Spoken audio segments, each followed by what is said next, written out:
Oke. Jadi dia beraninya bawa abang-abangan sekaligus satpam.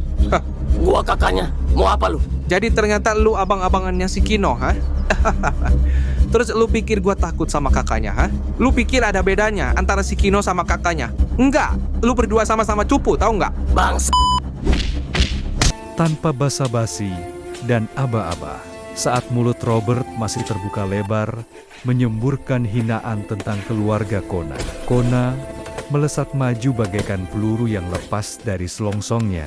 Jarak 3 meter di antara mereka terkikis dalam sepersekian detik. Tangan kanan Kona yang sudah terkepal sekeras batu kali mendarat telak dengan suara dentuman. Buge yang mengerikan tepat di rahang kiri Robert. Efeknya instan dan brutal. Kepala Robert tersentak ke samping dengan keras, memutus kalimat sombongnya seketika, dan tubuhnya terhuyung mundur menabrak tiang beton gedung kosong itu, hingga debu-debu rontok dari langit-langit. Robert, yang selama ini merasa dirinya raja jalanan hanya karena berani memalak anak kelas 1 yang lemah, seketika merasakan shock luar biasa saat menyadari perbedaan level kekuatan yang nyata. Belum sempat otak Robert memproses rasa sakit yang menjalar dari rahang hingga ke lehernya, Kona tidak memberinya kesempatan untuk bernapas.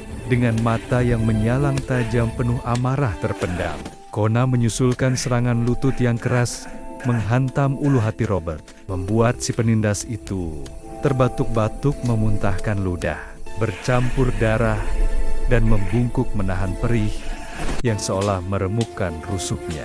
Keangkuhan Robert lenyap tak berbekas, digantikan oleh kepanikan murni saat ia menyadari bahwa sosok di depannya bukan sekadar kakak sepupu cupu, melainkan monster yang sedang menuntut balas. Pertarungan atau, lebih tepatnya, penyiksaan sepihak berlanjut. Dengan intensitas yang semakin tinggi di tengah lantai berdebu itu, Robert mencoba melakukan perlawanan putus asa dengan melayangkan pukulan liar, membabi buta ke arah wajah Kona. Namun Kona yang sudah kenyang pengalaman, tawuran, dan hidup di jalanan dengan mudah, menepis serangan amatir itu. Dengan gerakan tangkas, Kona menangkap lengan Robert, memutarnya ke belakang punggung, lalu membanting tubuh Robert dengan kasar ke lantai semen yang keras dengan suara BRAK yang menggema di seluruh ruangan kosong. Robert mengerang kesakitan, berusaha merangkak mundur dengan wajah penuh ketakutan. Namun Kona mencengkeram kerah bajunya dan menariknya kembali berdiri, hanya untuk menghujaninya dengan bogem mentah lagi. Setiap pukulan yang dilayangkan Kona disertai dengan luapan emosi atas ketidakadilan yang dialami adik-adiknya. Ini buat Peto yang lu bikin bonyok sampai nggak berani sekolah. Dan ini buat Kino yang lu fitnah di depan gua, teriak Kona di sela-sela napasnya yang memburu. Wajah Robert kini sudah tak berbentuk. Hidungnya mimisan deras, pelipisnya robek, dan satu matanya mulai bengkak menutup. Ia mencoba memohon ampun dengan suara parau, tapi Kona yang sudah terlanjur gelap mata seolah tuli, hanya fokus menyalurkan hukuman fisik agar si penindas ini tidak pernah berani lagi mengangkat kepalanya di hadapan orang lemah.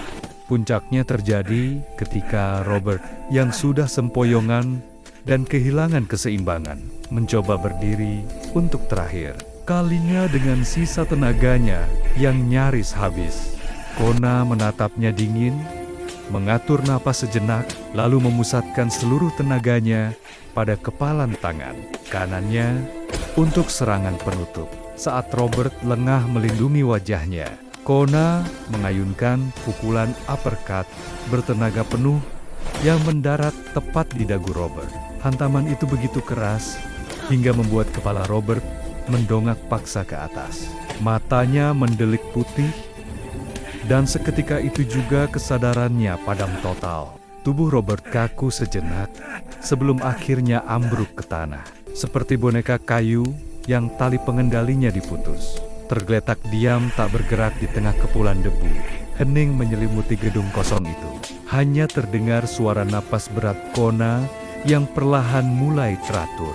Kona menggaba-zenggaibaskan tangannya yang terasa sakit akibat memukul benda keras. Lalu menatap tubuh lawannya yang pingsan dengan tatapan puas namun datar.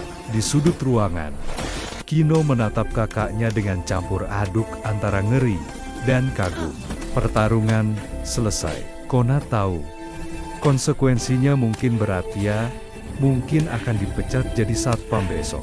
Dan posisinya mungkin akan digantikan oleh peot, sesuai takdir yang seharusnya. Tapi, melihat si penindas tumbang tak berdaya, Kona merasa harga diri dan keadilan bagi adiknya sudah terbayar lunas tanpa sisa.